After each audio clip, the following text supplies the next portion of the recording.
avatar was from the crossword puzzles. No. They spelled it Spiro, S-P-I-R-O. Spiro. David Spiro. Yeah, I used to call him my neurotic spiritual teacher. Is he still doing gatherings? He is. Yeah, he moved up north. No. Now He was your teacher, Spiro?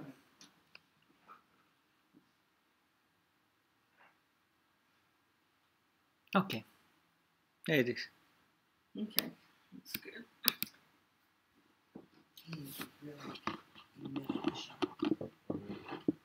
He was totally neurotic. Boy, could he put up the Shakti. If I check him out on YouTube, does he have YouTube videos? I don't know. You can check and see. You might. David Spiro. But there is another Spiro now. There is a non-dual teacher, right? Oh, It's not yeah. David. Oh, yeah.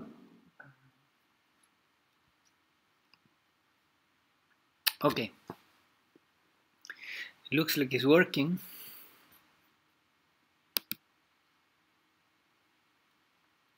Yeah, let's have a little meditation. Yes? All right.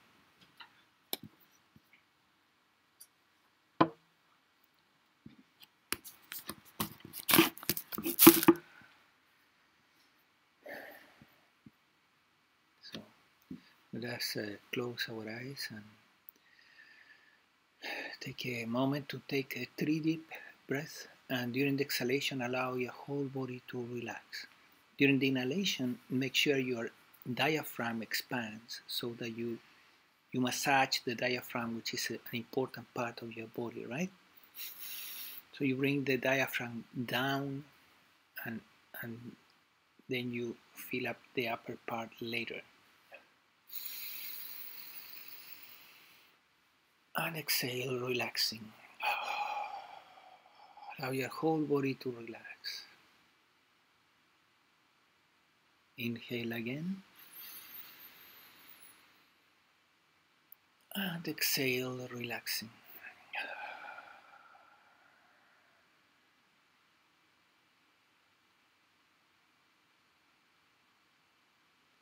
And once more, inhale deeply. And exhale, relaxing from head to toe. Allow your whole body to relax.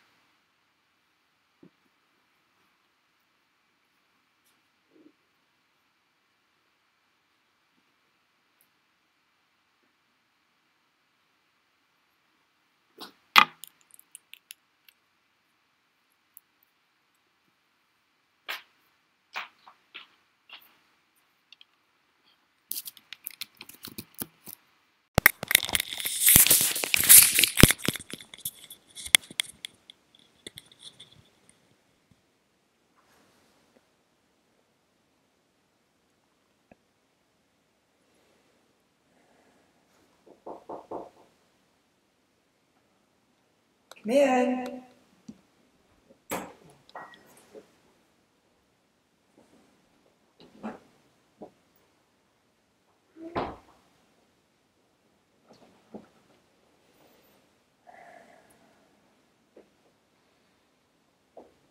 Okay.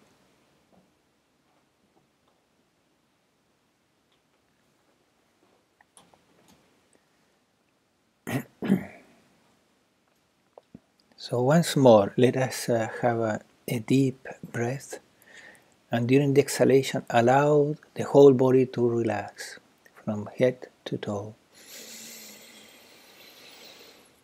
And exhale, relaxing.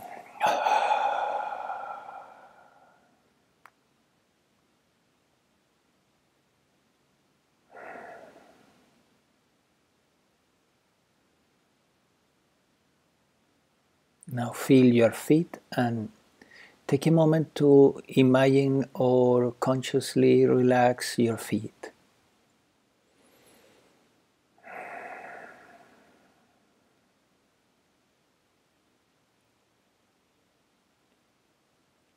Relax now your calves and knees.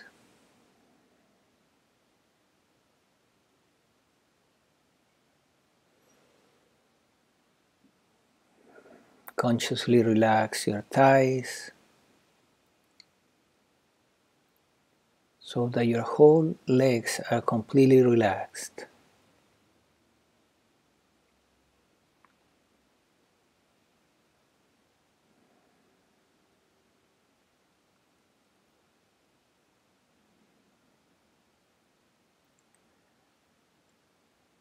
Relax now your buttocks and stomach or abdomen and buttocks.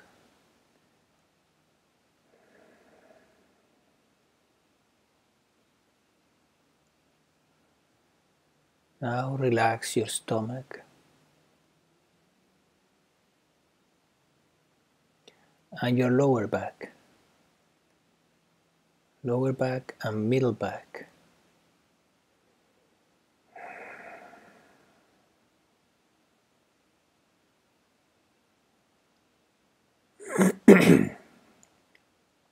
Relax now your chest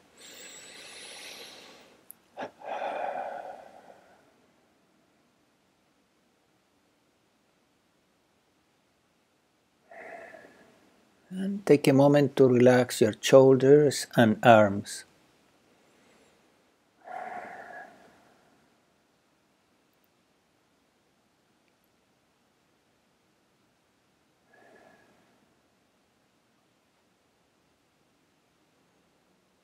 Relax now your neck, front, back and both sides.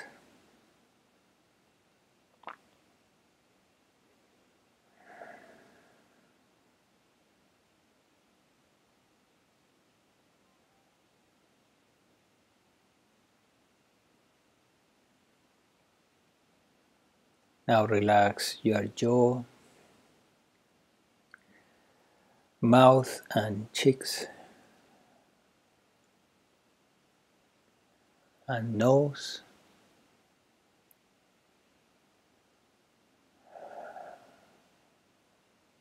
Relax your eyes and eyelids.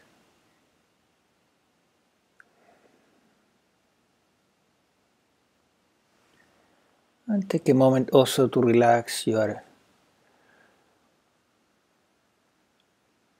eyes and eyebrows together.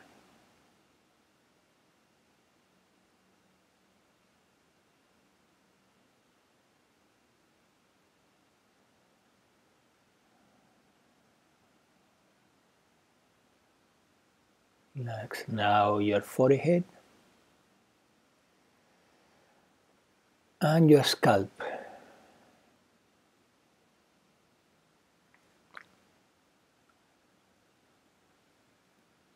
So that now your head is completely relaxed.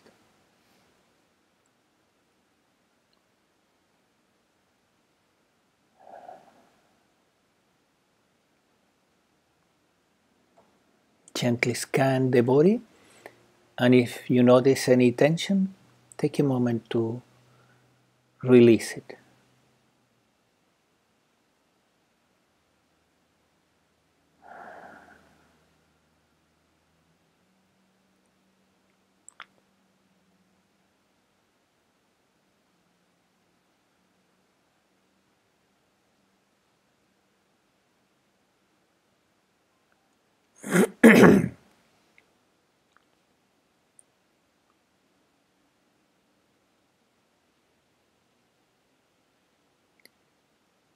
Now bring the attention to the different sounds in the environment. There are quite a few environmental sounds that you can give attention to. Give attention to all of them at once so that your attention or awareness opens up.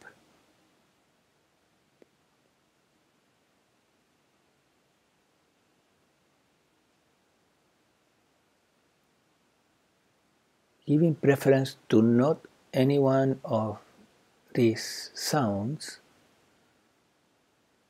you listen to all of them at once.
And now very gently turn your attention to the silence that is beneath all these sounds.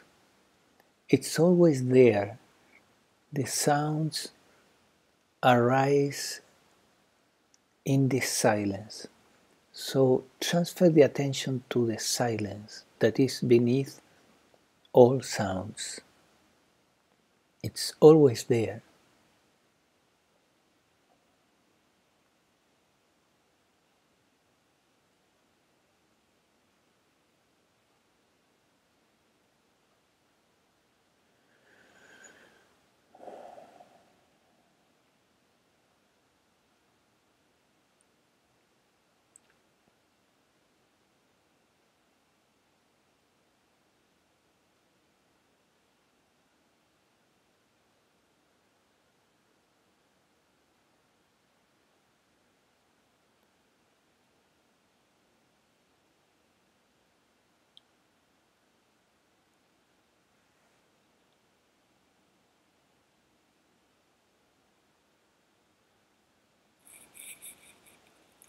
It is like forgetting all sounds and going beneath all of them.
So our subject for today is about the mind and understanding, healing, and eventually transcending the mind.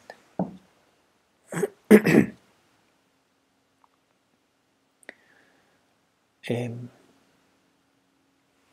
if you look at your own process with the mind, you may have noticed that it was not automatic that you were born being conscious of your thoughts, that you became conscious of your thoughts at some point, and there was a decisive moment in your life where you became conscious of your thoughts. And perhaps later or at the same time, there was a conscious decision of working on your thoughts and do actual work with them by recognizing that not all of the thoughts that you have are to your best interest. They are not necessarily positive thoughts. Some are positive and some are negative. So the realization that you are having thoughts may have come to you at some point. You may have enjoyed the thinking process before that, mostly as a child, kind of flying in the airplane of imagination, right? It's quite often the case that children will be lost in thought, playing in fantasy. So they are playing with thought, and they are finding the inner world of thinking quite fascinating. And it is fascinating. If it were not fascinating, we would be realized already as pure consciousness. But it's so fascinating, in fact, that even later we are stuck in thought. We are addicted to thought. And we don't know then how to get rid of these thoughts and just rest as pure awareness or pure consciousness. So we begin the journey, most likely in the journey of dealing with the mind. We begin this journey by becoming aware that we're having thoughts and making the determination to improve our thinking, to have more positive thoughts. That's the beginning. Then you may encounter different techniques to do this. One of the easiest ones, and probably you went through that, is affirmations, right? You begin to play with ideas that are prepared, and you play with them, and you repeat them, and you try to feel them. So when they come, when you need them, they are available because you have rehearsed them many times. So let's say the affirmation, I'm strong and well. You begin to repeat this idea, and then when you have a negative thought, a thought about disease, illness, you grab your tool, right? And you hammer the negative thought with, no, I'm strong and well. So that's pretty much the way affirmations work. And there is no doubt that they have a place and the technique has value.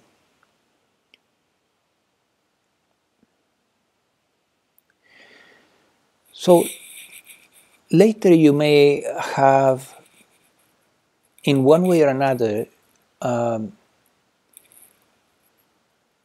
done a deeper work at trying to find thoughts that are more unconscious, that are not so evident, but they are disturbing your life. So a technique that many people use for this is called sentence completion. And you write down in a whiteboard a sentence like, I should, and then 3 periods at the end. And then you allow your subconscious mind to tell you what you should be doing or how you should be, right? And you begin to write down all these should statements. It's extremely effective, right, to uncover subconscious material. A longer process is you go to a shrink that will, begin to show you your unconscious material in one way or another. But the sentence completion is a very fast method to uncover a lot of garbage that is in the background of the mind and that we are not really conscious of it. So what type of thoughts you want to uncover? Well, cognitive therapy has a list that is very useful because they mapped in the University of Pennsylvania, they did a mapping of the universe of negative thoughts, right? They did it with patients that were depressed, so it was easy to get in contact with all this negativity and all these type of thoughts, and then you group them and you get 10 groups, right? And once you know what these groups are, then you use sentence completion to uncover them in your own self, in your own mind. So, for example, a typical group is the should statements that I was mentioning, and then you use the I should, and you complete that sentence many times, and you uncover all your subconscious should statements, which are probably making your life miserable, right? Then you will be interested, for example, quite especially in a group called All Nothing Thinking, right? Where we use these are thoughts that contain words like everybody, no one, everything, nothing, all the time, extreme thoughts, right? Thoughts that are polarized. These type of thoughts are very disturbing in the mind, and a very significant percentage of the population has this type of thinking. So unfortunately, they're mostly unconscious. So using sentence completion can really help, because you put the word there, everyone or everybody, and then you complete it, and you allow your subconscious mind to bring you sentences that are in the background, right? Like, or nobody. So you may uncover ideas like, nobody loves me, right? Or, I never succeed. These thoughts are false, because in nature, things are not in black and white. They are in between. They are grays. There are shades of gray. And then you uncover these thoughts and you begin to work with them. And how do you work with them? In cognitive psychology gives you a very good way to work with them, which is you talk back to them. And you talk back to them from a rational perspective. Yeah, well, it's impossible that nobody loves me, because this person and that person and that person, they love me, right? Yeah, it's impossible that I always fail, because if I make a list of the times that I succeeded, then I succeeded at this and this and this and that, and you list your successes, right? And still we are working right in the mind, and as you notice, I'm using the word I quite liberally here for a non-dual satsang.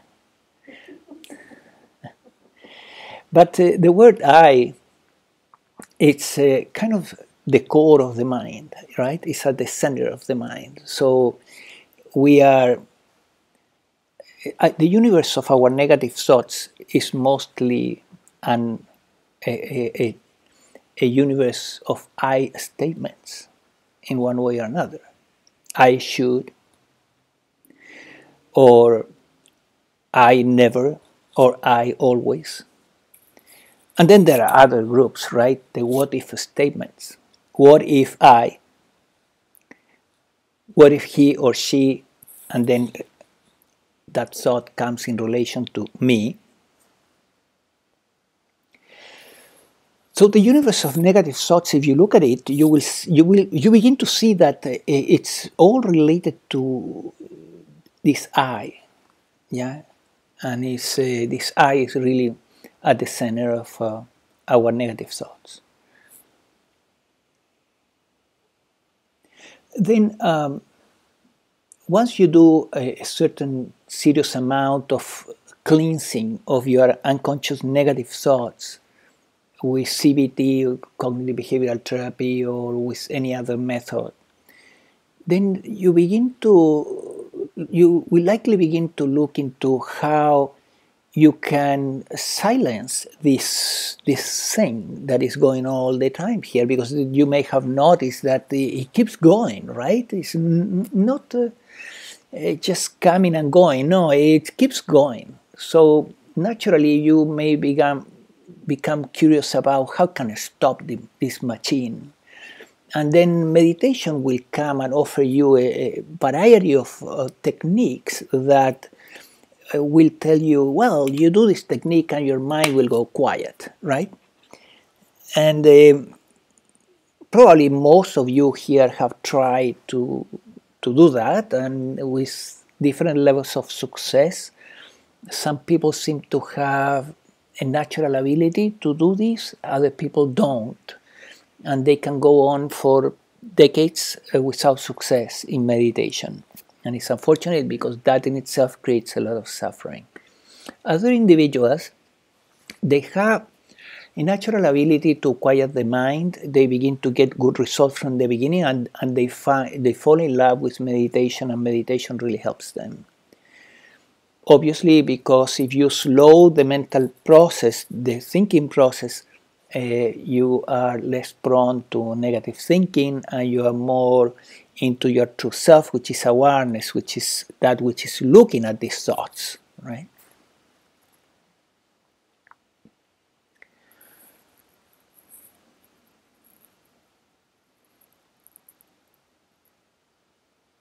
And still, this seems to be very logical today for most of you here, but I'm sure that there was a moment where you realized that, hey, there is not just the mind here, there is not just thinking, there is also something that is looking at the thinking. There is something looking at the thinking, because if it was not, I wouldn't be able to talk about my thoughts, right? So obviously, I am looking at my thoughts, so I'm not my thoughts. And that is a very distinct moment in your journey with the mind. You begin to investigate, what is this that is looking at the thoughts? Maybe it's I, right? And you say, well, I am looking at the thoughts, yes, but... And most people will say, yes, I am looking at my thoughts, right? And will stay there. But at some point, they will get in contact with teachings like non-duality, and they will begin to think, they will get in contact with ideas like the I is a thought also. That is not really something real. It's just another thought. So there is something looking at thoughts, but it cannot be the I, because the I is a thought also. Right? So that's typical. You go to any satsang in non-duality, or you watch a YouTube, you begin to get in contact with this fascinating idea, but it's different to hear about it than to really and deeply understand it and realize what the hell is going on. But in a way, you begin to, if you begin to play with this idea, it's very puzzling, because it would mean that if I is just a word, it's just a thought, it's in front, and there is something looking at it, looking at I, at the thought I. And then you say, what is it that is watching the I, right? And that may lead into a deeper inner quest for understanding then who you are, where I am in this whole thing, because my thoughts are coming and going. They say I'm looking at my thoughts, but I'm not. The I is in front. So there is perceived, there is perceiving of these thoughts, and there should be a perceiver too, right? According to our language. If there is perception or perceiving, there has to be a perceiver, and there has to be a perceived in front, so that we should have perceiver, perceiving, and perceived. and it would be a good idea to have clarity what is being perceived, what is the perceiving, and where is the perceiver. And if you begin to deal with this problem, which is very, very simple, right?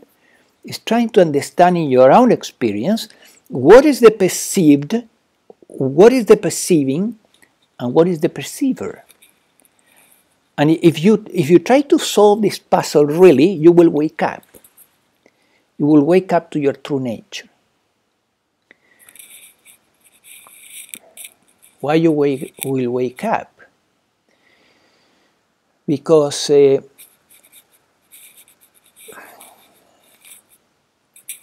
begin with, the perceived is very easy to discern it. What is being perceived is no problem. Why? Well, because we can list it. We can take paper and pen and see what is that is being perceived. And you will see that there are only 5 elements that are being perceived in your experience as a human being. And these 5 elements are emotions, are being perceived. You can talk about your emotions, right? Then thoughts. Then you have drives, desires, likes, dislikes, instincts, what moves us in life, what makes us do things, right? Expectations, motivations, what moves us. Then you have beliefs, which are thoughts also, but they are loaded with energy, right? A belief is something much stronger, and we know when we are talking about a belief, it's not just a passing thought. And finally, you have sensations. So when you begin to look into what is being perceived, you have these 5 things, right? And nothing else. There's nothing else to find. Just 5 elements. You can sit down in a couch and begin to write down what you see in your human experience, and you will find these 5 elements. It's very simple, not rocket science. Anyone with some observation power will find these things. Then, at some moment, you will say, okay, this is being perceived, and obviously, there is perceiving of these things.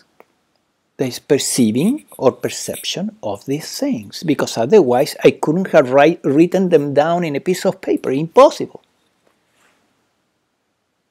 So there is perceiving, and then can I notice the perceiving? You can ask the question, can I notice that there is perceiving? And you will see that yes, it's possible. It's like the perceiving is capable of seeing itself. So if you do this now, you look at there is perceiving of this room, and then notice the perceiving, and you begin to notice the perceiving. There is a noticing of the perceiving, which is the same as saying there is perceiving of the perceiving, right? It becomes obvious at some point that there is perceiving. And then it comes the biggest interesting discovery, which is that you ask the question, where is the perceiver? Because according to the language, according to what we have been told, I am the perceiver. I am perceiving. That is the English construction, right? I am perceiving, so I am the perceiver. And then you begin to look for the perceiver, and you try to look behind, behind the perceiving. The perceiving is very easy to notice, but you look for the perceiver and you look for the perceiver. You never find it. Until one day you give up. And when you give up, you wake up. Because you give up, when you give up, it's because you realized that it's not there. There's no perceiver. It's a trick of the language. The language forces you to think that there is perceiver, perceiving, and perceived. There's not such a thing. There's perceiving, and the perceiver is a story of the mind. It's a story of the language. So in the experience, in the human experience, there is perceiving, and there is a mind-body organism through which the perceiving is happening.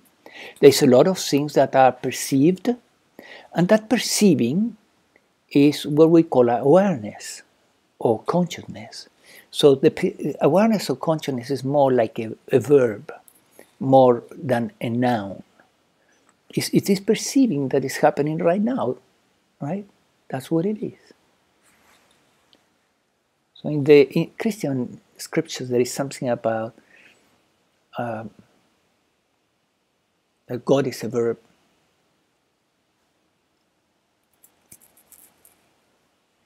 Also, in looking, in trying to understand the mind, at some point you realize that the mind is dualistic, that you can have a positive thought or a negative thought, that you can have a positive emotion or a negative emotion, that you can have a positive drive that you want to help the world, or a negative one, you want to kill someone. And you have always a positive and negative in the mind. However, the perceiving, when you notice that there is perceiving here of this room, you cannot say it's positive or it's negative, it's just perceiving. The content can be positive or negative. The perceiving is neutral. It's just perception. There's perception of this room, perceiving of this room. Not positive nor negative, not dual, non-dual. So you see, what is this, right? What is this perceiving that is so different than everything else? Then you notice that also that the things of the mind, the sensations, the thoughts, the emotions are coming and going in your experience. But there is something that is constant. There is perceiving all the time, all the time, all the time. From the moment you wake up, there is perceiving all the way to the end of the day. And then you go to sleep and there is perception or perceiving of the dreams. It continues. The perceiving never stops. So contrary to the mind that is, the mind objects are coming and going, the perception is not. Perceiving is constant. Awareness is constant, yes. We have content, and then we have form. Yes. But perceiving doesn't fit within form or content. Perceiving is its own category. Well, perceiving, is it's immaterial, right? Immaterial, right? So that's why it's called the formless. So what is being perceived has forms. Even thoughts are kind of has a form because we could distinguish one thought from another. So obviously they have a form, right? Because form is what allows us to distinguish between one and another, right? So a thought, everything has a form except that which looks at the forms, the perceiving of the forms. So in spirituality, that has been called the forms and formless. The perceiving of the formless, the perceived has forms. And the forms are based on content. There's no form unless there's content. Yes, of course. And isn't everything that we perceive just a projection? Well, a projection from where? From what point of reference? If we say that everything is a projection from the Godhead mind, maybe we can agree, right? But things seem to arise or be there, right? And there is something seen at them. But not everyone. Everyone sees something different. Everyone can interpret Right. differently, right? So, for example, if everyone tastes the coffee, right, they may have a different opinion about the coffee, right? And that in English we call it also perception. Yeah, I have my perception about coffee is that, you know, whatever. But the perception that I'm talking about here is not the perception, is not an opinion, is the pure perception, there is perception of the flavor of the coffee. But everyone Or there is the perceiving of the flavor of the coffee. Of the coffee. You might think the coffee's really good. She might think the coffee's too strong. That might be her You just perception. said it, that's thought. So the word perception in English has two acceptions. One acception is the one you are mentioning, which is my opinion about something, right? The other one is pure perception. Pure perception is not an opinion. It's the perception of the flavor of the coffee is just the perception of the, it's just pure perception, it's pure awareness, is the registering, the noticing. Okay, so pure awareness has no qualitative or quantitative, there's no qualitative or quantitative. What am I trying to say? Yes, you're in the right track. It has no, I can't finish it. right, it has no The words aren't qualities. there. Right. Like the perceiving of the room, yeah, of the visual inputs that are coming. The perceiving of the visual inputs is necessary. The registering of those inputs is necessary, and that is called awareness.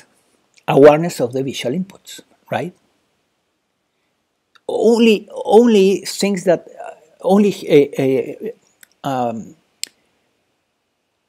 alive beings have awareness of their environment and of their thoughts. So do you see that there is two acceptions for perception that are very different? One is a synonym of an opinion about something. Oh, my perception about the chemtrails is that my opinion about the chemtrails, right? Yeah, there's a liking or disliking. Many times it's yes, it goes with that, right? It was with But pure awareness, there's no liking, there's no disliking, there's no opinion, right. there's no thought. Is the formless registering. See, the difference between an inanimate object like this cushion, right, and an animated alive object is that an animated alive object has perception, pure perception, or pure awareness. This doesn't, right? So far. Pure awareness It may be more alive than we think. there can be love, there can be peace, there can be joy within the awareness, but there's no awareness of the peace, love, or joy. In an inanimate object, No, I'm talking like a person, like pure aware, like if I'm in a state of pure awareness, yes, there can be joy, there can be peace. That's there. yeah. But there's no awareness of the joy or the peace. Are you It's sure? pure awareness, without any distinctions or any kind of differentiation of any subjective states. Okay. Yes, what you're saying is true because you are referring to what comes later. For example, you're experiencing joy, and then you can later think about the joy you experience and compare it with other type of experiences, and you bring the mind to integrate the experience of joy, or you may not, right? So the integration in the mind of the experience requires thought, right? The pure perception or pure awareness of the experience, it does not require thought. You are in joy, there is joy, and that's it. And there is no thinking about the experience. I don't think if you're in pure awareness there is any experience. There's nothing to experience. You're in pure awareness. What is there to experience except awareness? That's it. Except the now. Yeah. Right. Right. Except what is. There is no further thinking into what is. Yes. Yeah. So that's called the natural state.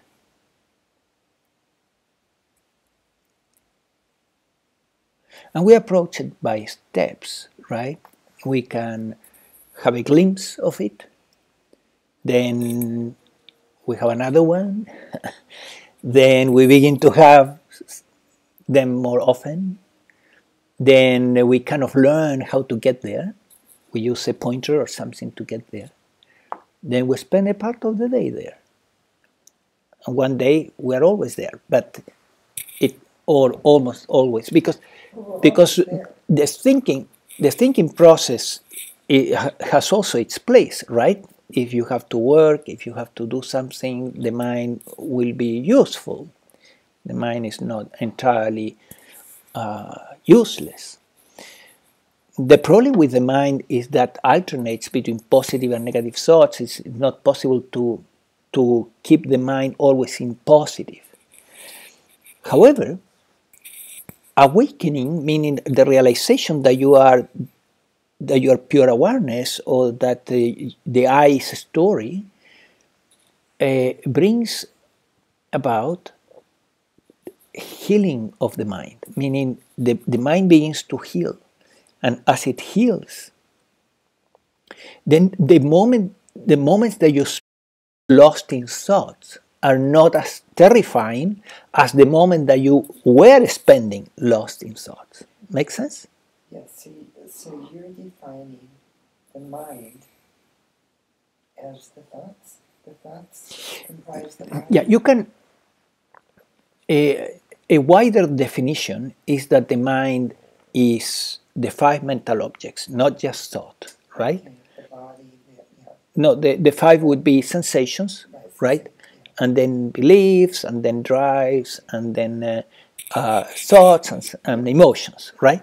That's a wider definition. Many times, however, teachers and psychologists, they will define the mind, or they will use the mind interchangeably with thinking, right? Just the thinking process. So you choose, but it's a definition only. It's the mind is a definition. It's not real. You cannot find the mind unless you define it. You cannot define the mind in your experience. You can find thoughts, but you cannot find the mind, because the mind is a definition. It's like you cannot find in your experience January, right? Because it's an agreement only, or December, or 2019. It's an abstraction. It's an agreement. So the mind is an agreement. But you can find definitely mental objects, and the mental objects are five, right? They're much more real than the mind.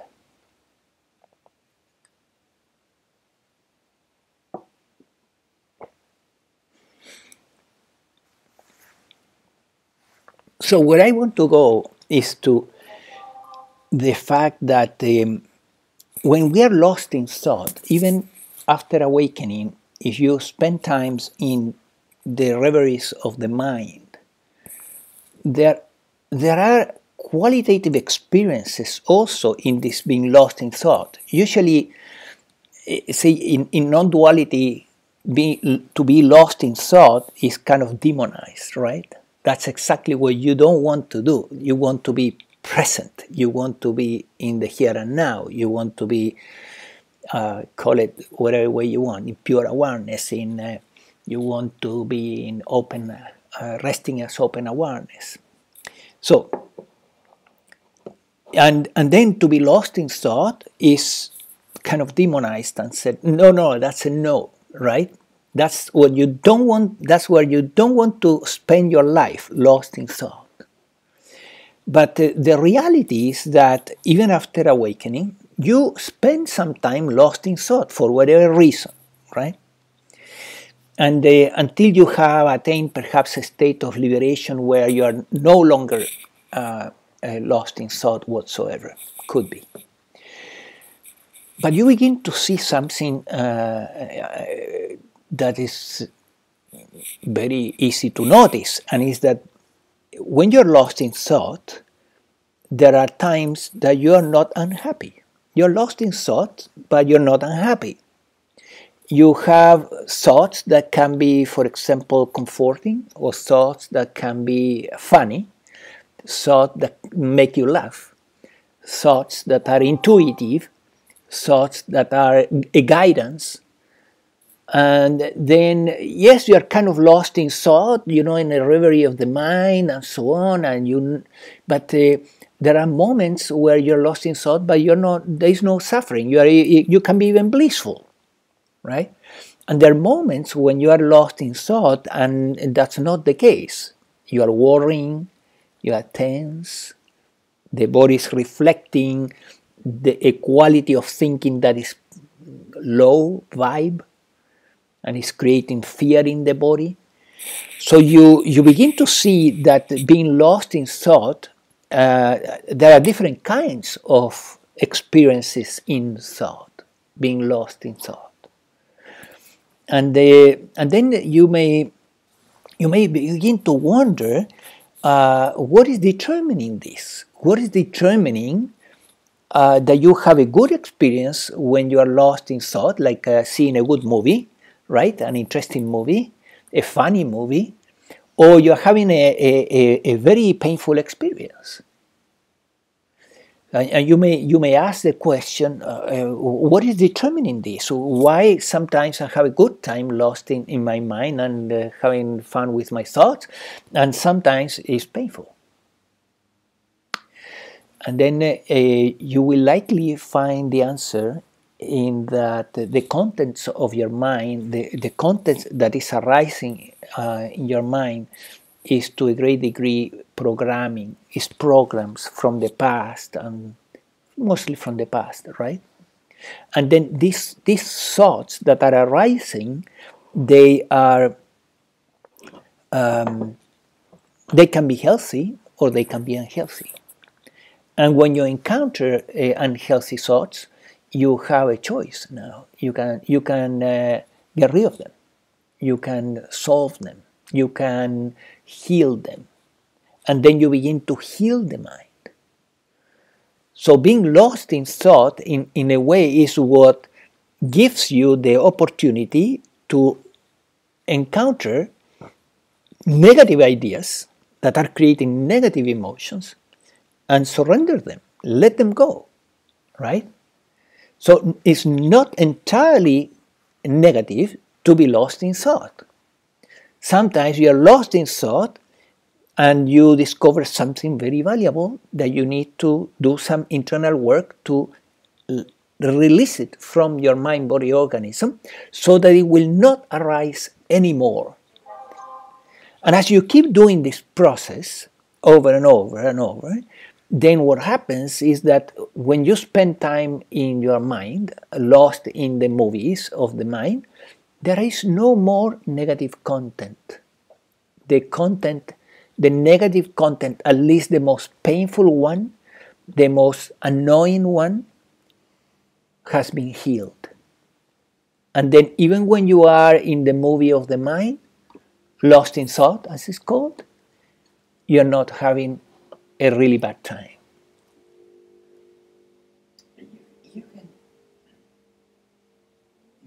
bliss and peace and happiness without being lost in thoughts. Yes, you can. Right, right. Diane is saying you can have bliss and happiness without being lost in thought. In fact, not only that, I would say that when you begin to spend time, a part of your time, not lost in thought, but resting as pure awareness, you begin to tap into the greatest ocean of happiness, right? The mind can give you only little happiness, but in the ocean of consciousness, you can tap into a lot of happiness, right? Amazing amounts of happiness.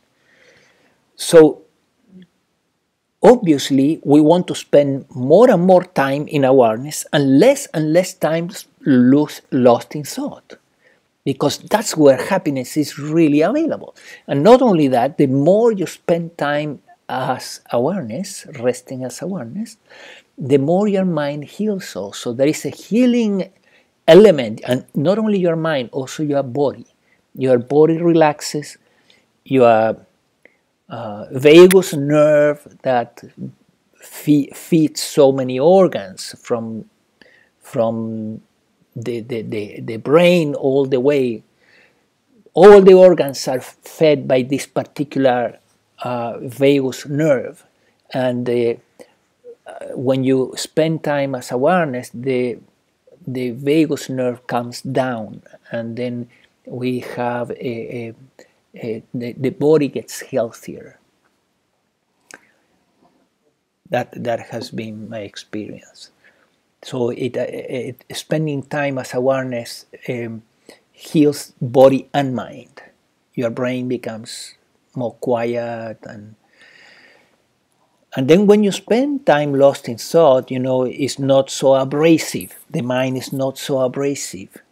We can endure some time lost in thought, but obviously the goal is to be away from the mind, and just use the mind the way it was intended. It was created for specific jobs, right? You need the mind for specific jobs. You need to write a letter, you need to think, yeah, and then you release it. And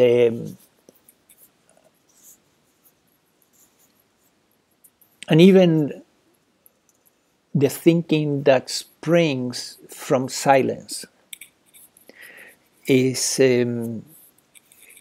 kind of a different nature of thinking. It's not coming from the memory, but it's kind of going through you, right? And then there's no pre-planning of what you're going to say. It just comes through you. And that type of thinking is usually more precise, and is more liberating, more truthful, and so on.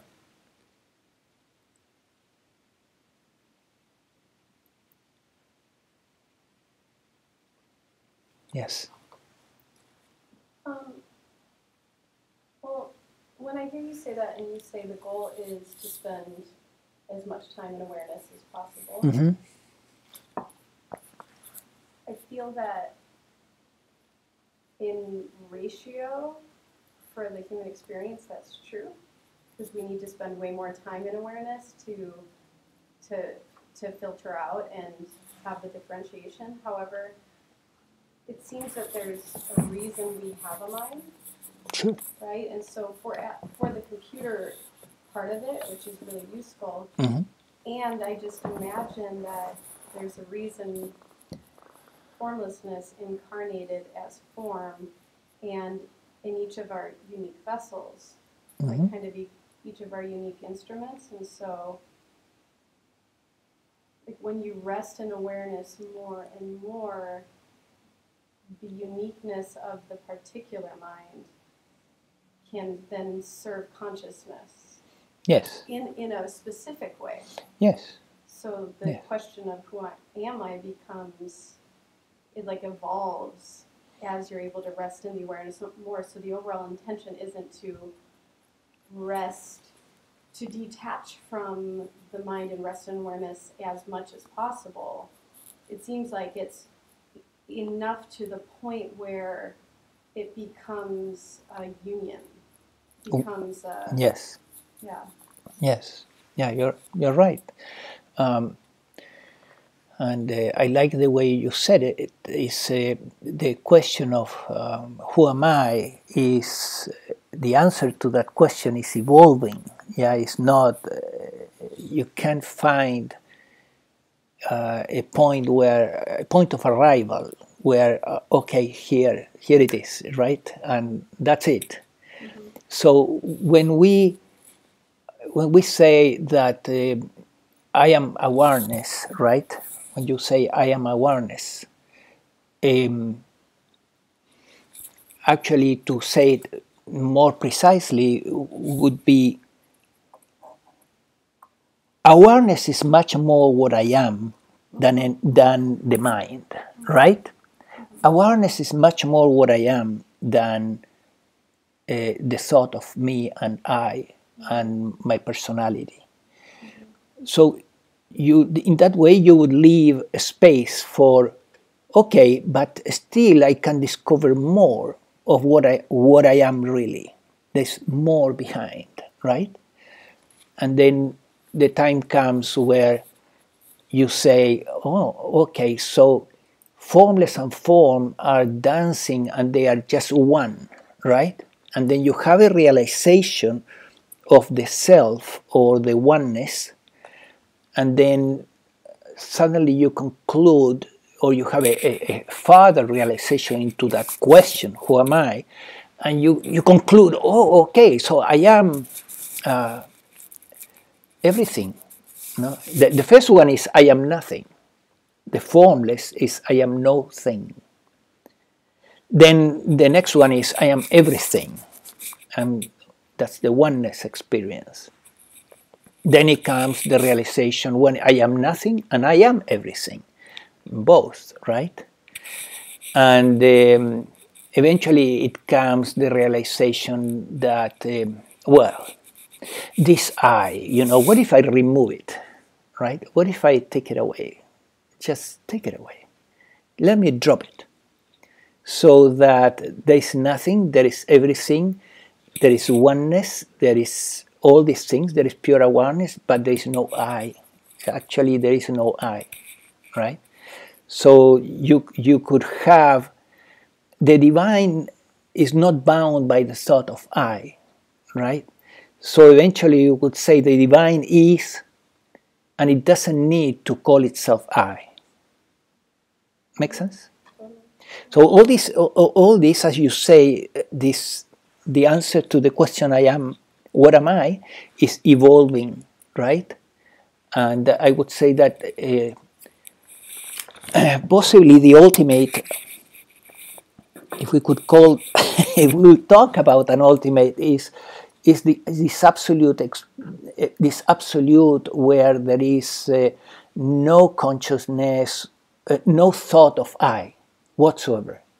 Yeah, I am the universe, or I am nothing, or I am everything, or I am the self-aware universe. Nothing. It's just there is all this. Yeah, and the thought of I it's an invention. It's an invention that appears in consciousness. The thought of I appears in consciousness. But there is something that is prior to the thought of I.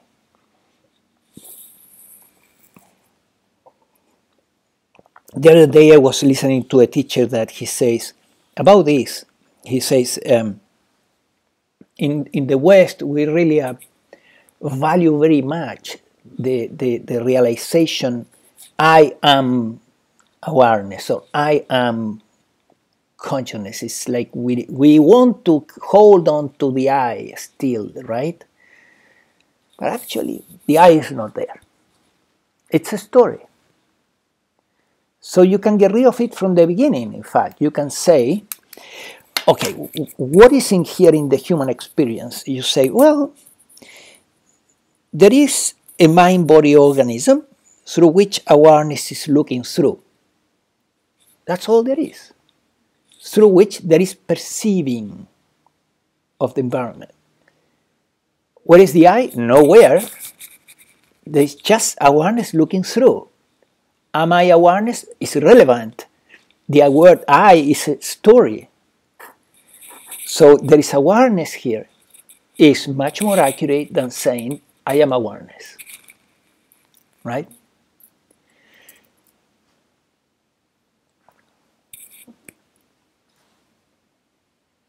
Yes.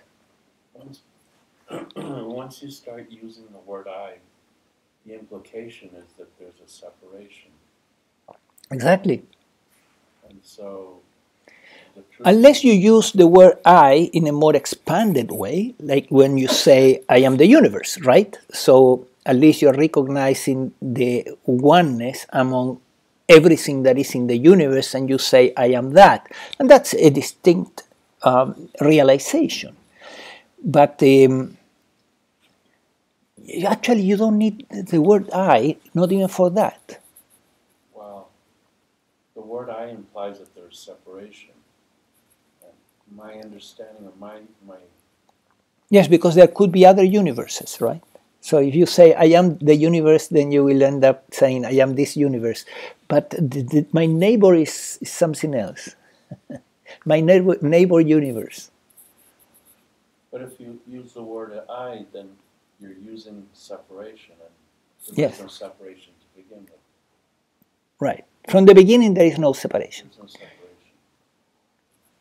From the beginning, there is no separation. Yes. Try to grasp that idea. There has never been separation. The separation is an invention produced by the word I. So then my next question is, if there's no separation, then what is there? A dream.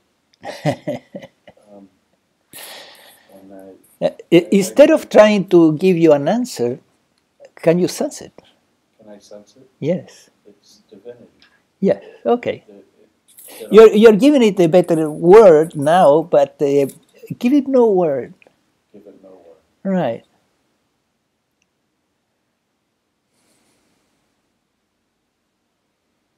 There has never been separation. That's it. Follow that. There is no separation. Yes.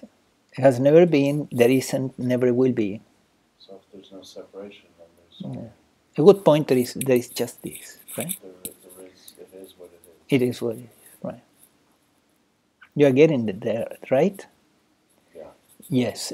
So you are sensing it now in intuitive form, right? It's not intellectual. Now you are. There is intuition of that, right? Yeah. Right. That's the difference between realization and just talking about these things. Yeah. Yes. So in the Hindu perspective, the way I hear it is that consciousness itself wanted to experience itself in form. Yes. And so form was created in order to yoke with consciousness itself. Mm-hmm. And, if we study this universe, we notice it's constantly expanding and contracting, Mm-hmm. and overall expanding. Mm-hmm. So I take from that, okay, so consciousness is expanding form through expansion and contraction, and the rational mind leads me to go, okay, well, it's going somewhere. The rational mind is what? It says there's something happening. There's it's going somewhere. Right. And so in the beginning, there's no separation. However, we found ourselves in an experience where we can say, well, there's formless and there's form. So we've just identified separation while saying also there's no separation. Right. Yet for some reason this dance is happening Right. where formless chose to manifest into form. Into form. Right. Right? And so Okay. See, we could use the word reality, right? Reality divided into formless and form. yeah. right? Where formless is what is looking at the form. And still, notice that if you eliminate these two words from your mental sky or your mental universe, if you eliminate them so that you don't have these two words, formless forms or awareness and perceived, you don't have anything of those words, right? So what are you left with? Awareness. Space. Formless? Yeah. Formless, you mean formless awareness? Yeah. But that word is gone. See, awareness, think of that word is gone Well, but awareness from your itself mental is, if we don't have the word, awareness itself is still is. eating underneath all of it. Still is, you say. Yeah. Right. Right. But the problem with awareness is that it seems to be a part of the totality, because awareness is the formless, and form, is it would be what is being looked upon, right? Yeah. In contact, consciousness in contact with. So if you eliminate both words, both polarities, if you eliminate those words, then what you are left with, what is it? Hayartu. If we eliminate. Right. If you don't have now the word awareness, if you don't have the word perceiving and perceived, you don't have those words. You don't have formless and form. You don't have them. They are not part of your lexicon. They have never crossed your mind. Yeah. And then what is this? It's just this. Yeah. Yeah. It's just what It's just this. It's just this. And it's just reality, naked, without parts, without divisions. So still, the idea of formless and form is very useful to keep pointing, into the ultimate reality. Obviously, formless awareness is much more real than thoughts that are coming and going, right? It's much more permanent. But still we're dividing the divine into, or reality, into two, formless and form. Yeah. I see that. And So think of reality as both, yeah. right? Yeah, totally. And how do you put them both together? Just eliminate the words. That's all you need to do. Once you imagine for a moment that these words are not there, then you have just reality. Yeah, I find it quite delicious by now, and I get this, like if I study like Carl Jung, Yeah. I find it useful to notice there is a self until there isn't a self, and through allowing self gets to dissolve even more into more formlessness, but there's a stage of self into self-dissolving. Okay. When you're using the word self, I would like to have clarity about you're using it to refer to the small self, the little self. Capital S.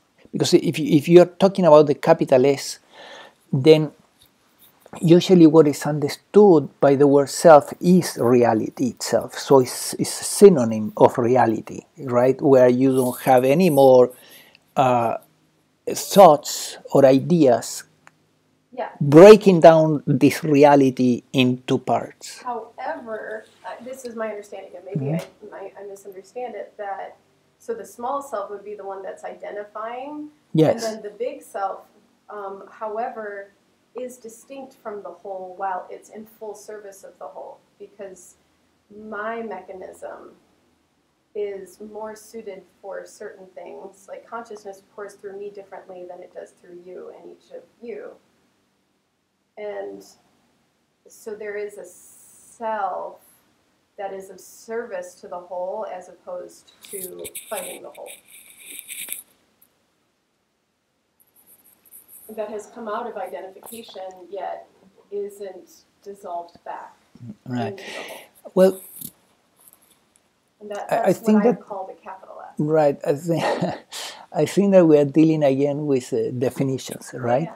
Because if we define the self as a reality without parts, right, is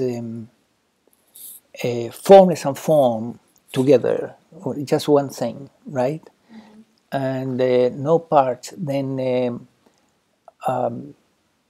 you seem to be defining self as and whole as two different things, right?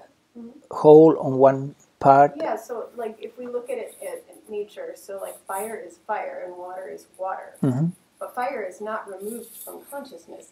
It's completely expressing consciousness through it without division. Right. Yet it happens to be fire, which is different than water. And water is doing the same thing. It's just reflecting the laws of nature through the Right. container of its elemental way. Right. Just like you might, different than I would. Right. Right? But when I was constantly lost in thought, I was expressing consciousness way different than I do now. And you do now. Yeah. So it seems to me that there's a usefulness as arriving to self, as opposed to like so fully absorbing detached. into the nothing and not allowing an emergence into self. Like it almost can stagnate, I think, the like individuation process. Right, right, okay. Yes.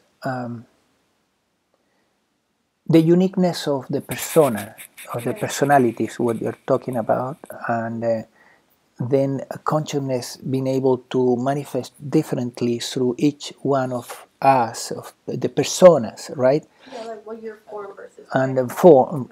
right, mind-body organisms through which consciousness expresses itself. And every mind-body organism is programmed in a different way.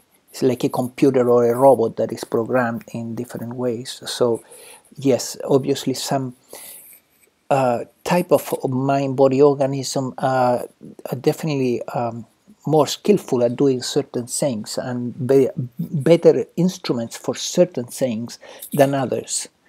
And some organisms, mind-body organisms, they are connected with healing. They are good at doing healing, right? Others are good at being a mechanics, huh? Mathematics, right? Physics, astrophysics, or whatever, right? So it's so unique that there are areas of expertise where we are puzzled by those areas of expertise, and we say, "Oh, I could never do that," right? And for another mind-body organism is, so easy. So that's one of the ways in which consciousness expresses itself, right? Never repeating itself in every mind-body organism is different. And there is, a lot to say in favor of living an authentic life, and therefore it's like awareness has to embody the mind-body organism and say, really know what is the instrument that has here and what is useful for, right? So that this mind-body organism can operate and can be used in the lila, in the play, right? In the fullest expression of consciousness itself. Right. That it could. And yeah, and I just bring it up in regards to what you're saying because I don't personally always find it useful to round to the we're all one, where I feel that, I experience that, and I also experience at the same time being separate and somehow being able to hold both in the same moment as not separate but separate allows me to more fully embody consciousness in this. Yes. Yeah. Yes. So it's both. It's both at the same time. Right. I would agree, but at the same time, I would say that probably the little self at some point will disappear, but your big self will continue, right? Yeah. So the little self is an expression of consciousness, as you say, that is it's for a period of time, for a particular task. Totally. It's like a tool that has been created for a segment of time and to express something. Exactly right until it's not. Right. I saw Byron Katie speak not too long ago, Mm-hmm. and you guys know Byron Katie? Oh, yeah. Yeah. And she, in my experience, because I've seen her talk a few times, this last time, it was like she has dissolved into like formlessness, and to the degree where she has her husband up there with her now, because she doesn't identify with humans as well anymore, because it's like the self has dissolved. She has like memories the little of self. the self. Yeah, the little self. The little self has dissolved. Yeah. Right. That's the purpose, that's the goal of Buddhism, right? The realization that there is no self, mm-hmm. and the dissolving of the little self. Yeah. There is no little self, it's a story, and let's dissolve this thing. So the goal of Buddhism is no self, right? Mm-hmm. And what is the subjective experience of no self is delightful, delight, right? Is pure bliss. So are they right in pursuing that? Yes, I would say. It could be something farther than that.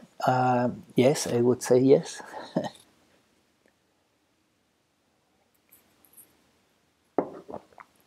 You said it's to experience the light. Hmm?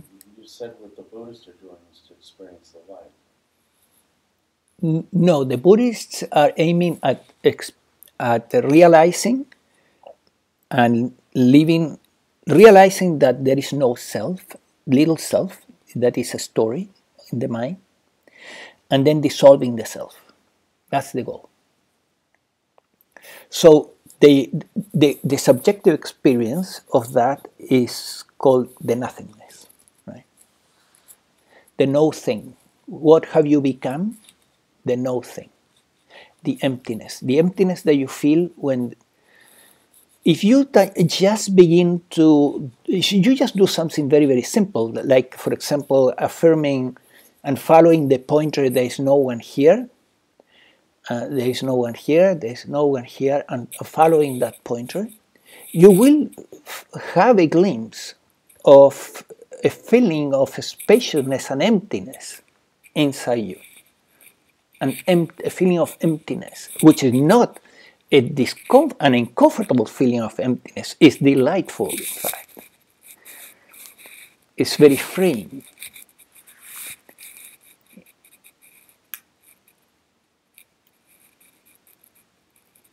And then you get in traffic. Right, I know what you mean.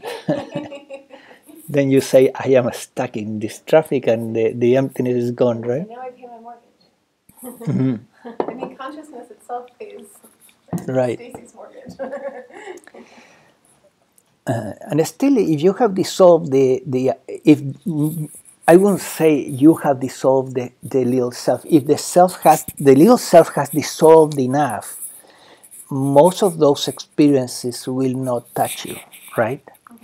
And you will continue feeling the emptiness, and in the middle of the traffic, or with an unpaid mortgage.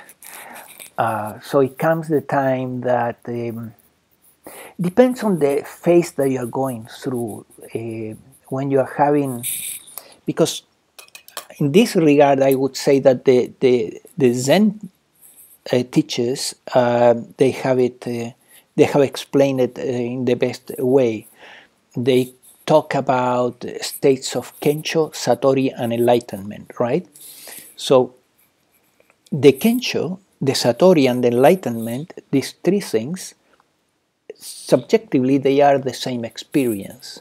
you feel completely empty, for example, right? You feel totally blissful, or you feel the oneness of everything. So those states, they don't differentiate each other, these three, in quality, but only in length of time. So a kensho usually lasts 1 hour or two, or minutes, or seconds, right? Then you have a satori that is long, and you stay months there, or years, but then it ends. Then you have enlightenment that is persistent till the end of life. The experience is the same, but the how long it lasts is what differentiates them.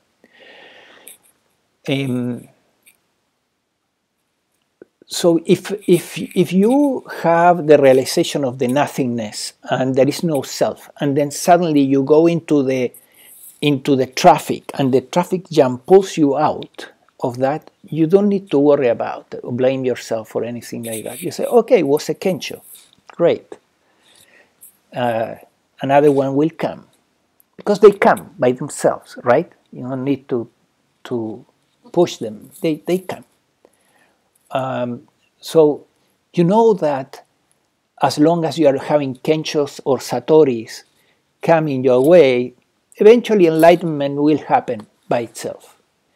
So you can get out. You can get out of these states and not make it a big problem about it. You know that the kenshos come and go, that the satoris come and go, but we need to have clarity that what we are looking for is constant, is not something that comes and goes. So we actually have an inner drive for enlightenment, an inner drive for a permanent satori, so to speak. But when that comes, when these things come and when they go, it's not under the ego control. They come and go, and you cannot control those experiences. You can wish them or summon them with your sincerity. Yes, that I would say yes. That's all you can do. But they come and go on their own. Right, Arthur?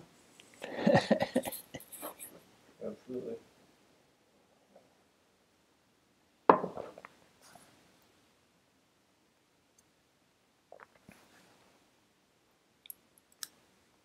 Can you talk about my personal experience has been with heart openings, massive heart openings. Okay. A big feeling of love, right?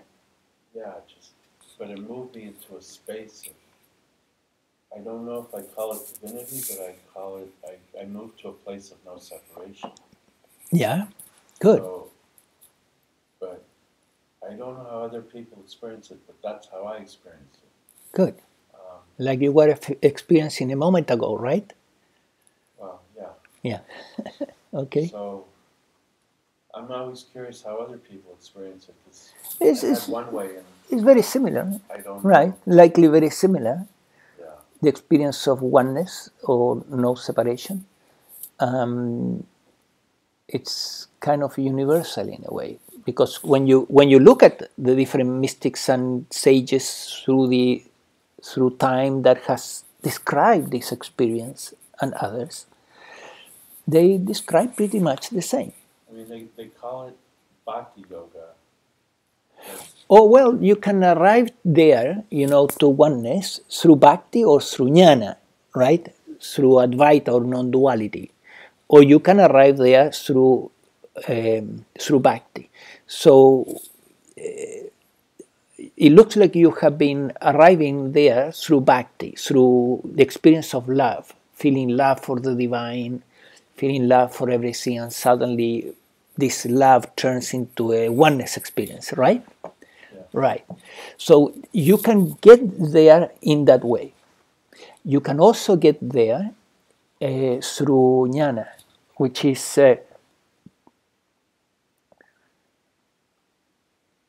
it's a gradual realization of first the formless, then and then the oneness.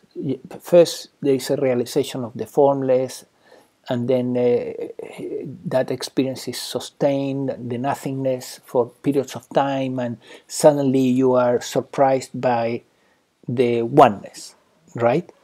There was a teacher, to give you an idea, if you want to read about this, there is an interesting book called, it's titled Collision with the Infinite. Collision with the Infinite was written by a woman that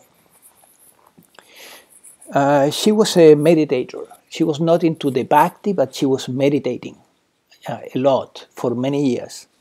And then suddenly she had an experience of the emptiness, meaning she felt empty, that the little self had dissolved.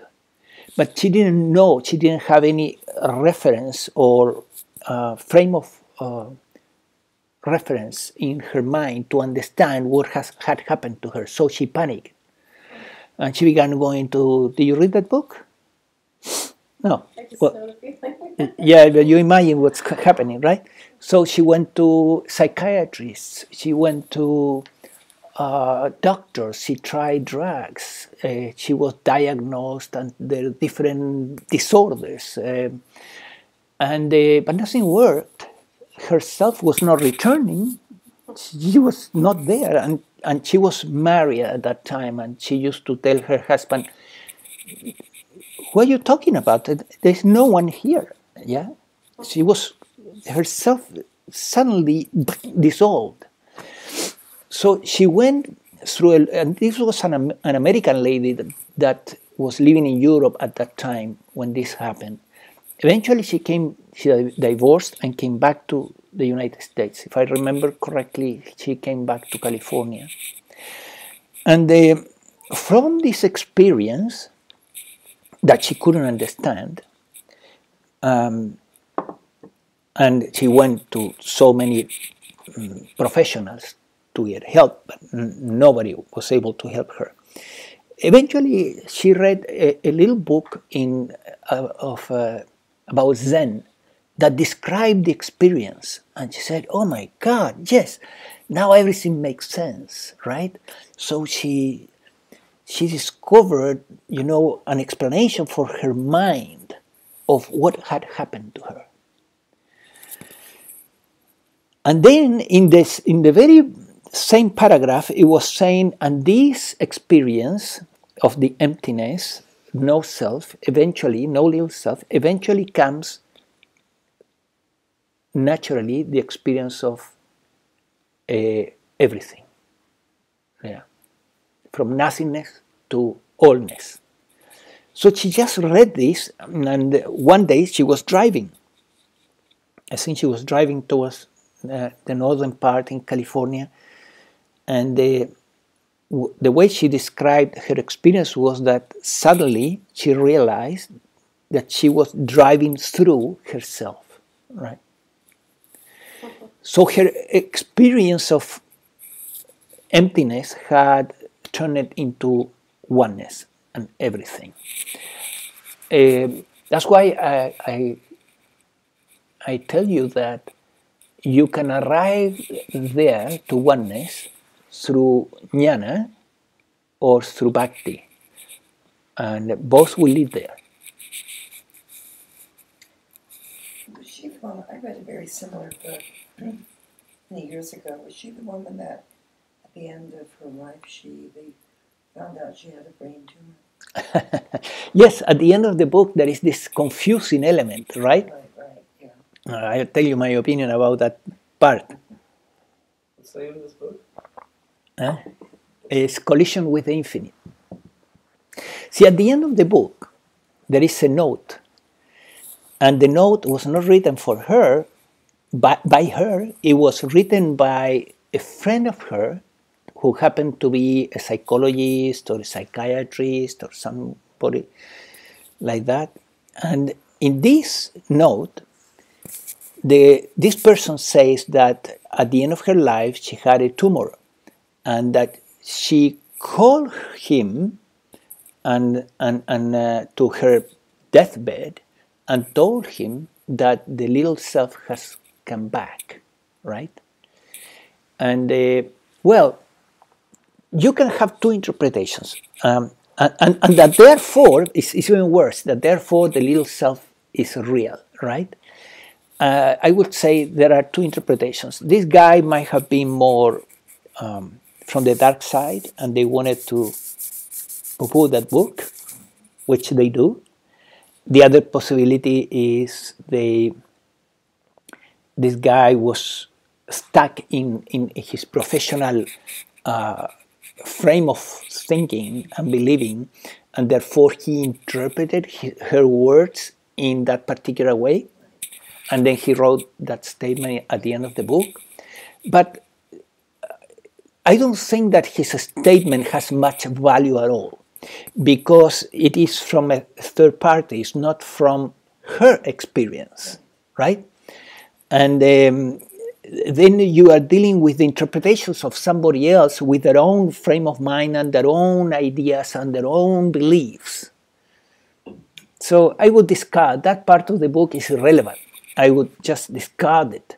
The book is beautiful until you come to that end, a stupid end, which she never wrote, right? She never wrote. So I would discard it. It's irrelevant. It's the opinion of another guy, another professional. The other possibility, is that, well, you could say, let's take the Zen model, right? She got a Satori that was practically all her life going on. And with the tumor and the suffering at the end, she lost her Satori, and the little self, at least remnants of the little self came back towards the end of life. Could be, right? Doesn't matter. It doesn't mean anything. It doesn't take any of the value of her experience, because this guy completely devalues her experience. This was all a fantasy that was created in her mind due to the tumor. No, because then every Zen master that has realized these states should have a brain tumor, right? Exactly. And we have never heard that. So yeah, it's ridiculous.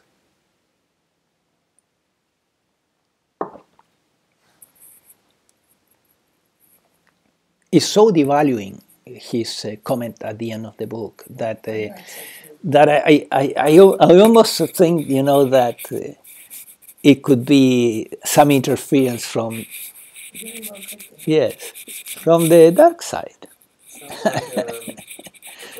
They do that. Or something like that, where everything seems good, and at the end you see the killer's hand opening up from the side of the door, but you think he's dead, just to add that little bit of suspense. Right. When they finally got away. Yeah, it wasn't good because she was terrified.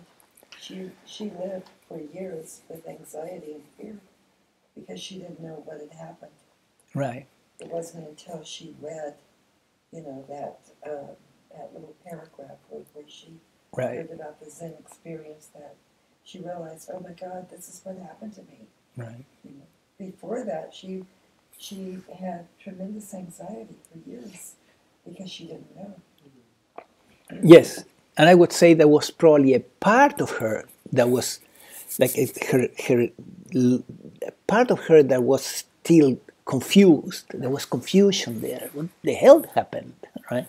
I don't know why she didn't know, because she had wanted that. She had wanted that experience. No, this is the problem. And that she had been working and working towards yeah, it. but the problem is that the path she was following, which is the TM, right, the Transcendental Meditation, she was very much involved in the organization. Right. They don't have a frame of reference to really help you to deal with that, to integrate an experience like that. They just tell you, repeat this mantra in the head, and you're gonna feel peaceful and nice, and you're gonna be happy and so on. So it's very basic, right? Compare with Advaita, or compare with the sophistication of Zen and so on. It has value, but in fact it was valuable for her. But not everybody that goes into TM has that experience. Many people, they begin to repeat this mantra and they get nothing. But some do get a lot. Chogyam Trungpa, when he talks on that. Sorry? Chogyam Trungpa, when he talks on his experience of it, he says, it's funny, in his book Spiritual Materialism, he says, I shouldn't be telling you guys this, but my teacher recently passed, so there's no one keeping me in check. So I'll tell you, there's a point where it gets so horrifying, and you're reading this book, so you've already come too far, so you're going to get there, and you're going to feel like you're floating in space, and you are nothing, and it's empty, and it's quite shocking, and it's very scary, and it'll be there for quite a while. and then there'll be more stages, but it's hilarious the way that he even prefaces it with, right. I'm not supposed to talk about this.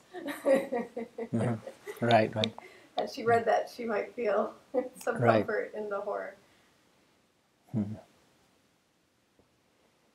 Yeah, I think it all depends.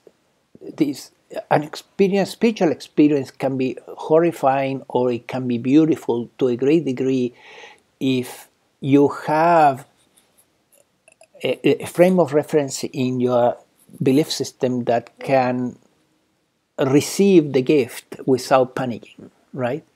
But if it's something that all of a sudden happens to you and you have never heard of such a thing, it can be really disturbing. Well, I would imagine even from like the American collective, where we're told so much about a self. We're told so much about I and do it and make it happen. Right. To dissolve into no self would feel very alarming in relation to your collective nature versus from India, where there's a much more communal consciousness in the first place. It might be way less alarming just on the limbic system. Exactly. Yes, that's true. Yeah. There is an individual that I don't remember his name, but he is being channeled, right? And he talks about other planets, physical planets, where the beings that are living there don't have don't emphasize the self, the little self, so much, the separation. Yeah. So they live more in a more, they live closer to oneness, right? Closer. It's not the perfect oneness, but they live closer to oneness. And then he says, you in this planet, Earth, you have mastered separation. I say, oh, I'm sorry. What a curse, right? We have mastered separation. We have also mastered violence and lack of respect for others and lack of empathy and you name it as a result of this separation. When I was in Egypt, I had an experience. I was Temple of Isis meditating for a long time. And I had this experience where I went into another, I don't know where I went really, another dimension, another state of consciousness. I don't really know where I went. But there were these other people there, and we were all one. And I mean, it was really profound. We were definitely, I mean, there was just this oneness. And for everyone, my only, being in that state, that space, my only heart's desire was to assist all of them with their heart's desire, and vice versa. And it was really beautiful. It was a community of oneness. Totally, we were all one. Yeah. I had, experiences like that before, where I had felt one with everything, one with God. but never quite like that. That was very different. Okay. Let's stop here, or you want to continue? But let's stop the recording. So, bye.